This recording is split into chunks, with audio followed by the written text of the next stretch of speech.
Mercados de Ações Europeus Despencam com Medos de Avaliação de Inteligência Artificial. On Friday, 21st November 2025, European equity markets recorded steep losses as investor concern grew over valuations in artificial intelligence and technology stocks. According to Reuters, European shares extended a sell-off amid worries of an AI-fueled market bubble. Major indexes dropped across the continent, with the Pan-European Stoxx 600 down about 0.9% to 558.93 points, its lowest since early October. Germany's DAX slid to a 6-month low, and France's CAC 40 fell to a 1-month trough. Technology stocks led the decline, with the tech sub-index plunging around 2.6%. Companies seen as beneficiaries of the AI investment cycle, including Schneider Electric and Siemens Energy, posted losses of 2.6% and 9.3% respectively.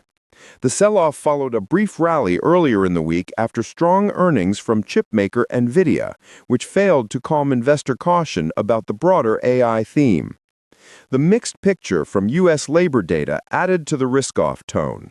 A robust jobs report was undermined by upward revisions to unemployment and recent downward revisions to prior months, raising doubts about the likelihood of a near-term interest rate cut by the Federal Reserve. With global growth under pressure and valuations stretched, markets moved away from equities and toward safer assets. The retreat in European markets came as part of a broader global slip.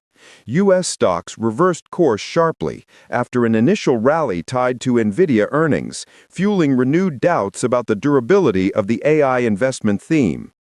According to The Guardian's live coverage, global markets were on track for their worst week since April, with Asian and European markets tumbling on higher volatility and fading liquidity.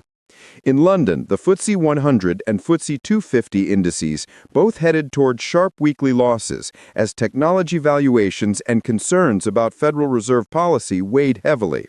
The FTSE 100 slipped 0.4%, and the FTSE 250 dropped 0.6% in intraday trading, as defense and aerospace stocks also fell sharply amid signs of possible progress toward ending the war in Ukraine.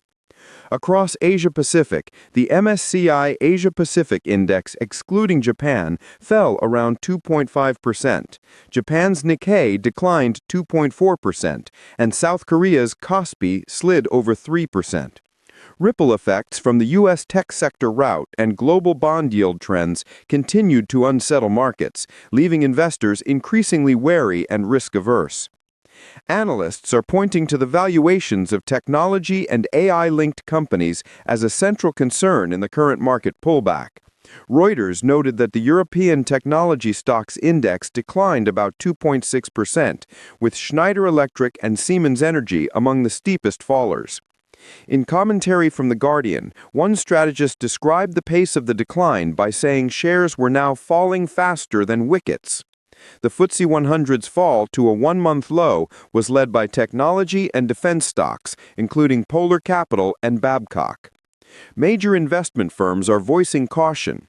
UBS multi-asset strategist Anthi Savali said she preferred that investors were now asking questions rather than ignoring risk, but she emphasized that hopes remained the current episode might be temporary. Behind the headlines, there is concern that some firms may have overinvested in AI infrastructure, raising questions about whether earnings growth can keep up with the large capital expenditures. As equity markets declined, investors increasingly moved into safer assets. Reuters reported that Eurozone government bond yields fell, with the German 10-year bond yield dropping to approximately 2.68% as investors sought refuge from stock market volatility. Meanwhile, global equity funds recorded net inflows for a 9th consecutive week, indicating some investors still believe in the long-term appeal of equities, despite current turbulence. Some strategists see the current correction as a necessary pause. According to Reuters, UBS's CIO Mark Hayfel said AI remains a key driver of equity markets, citing rising capital expenditures and faster adoption of technology. Others remain more cautious. Commentators in The Guardian suggested the sell-off may mark the start of a multi-year consolidation rather than a brief correction. Looking ahead, focus will turn to upcoming interest rate decisions, major corporate earnings, especially among technology and AI-linked companies, and further macroeconomic data. These will be critical in determining whether market sentiment stabilizes or whether higher valuations and stretched expectations lead to further downside.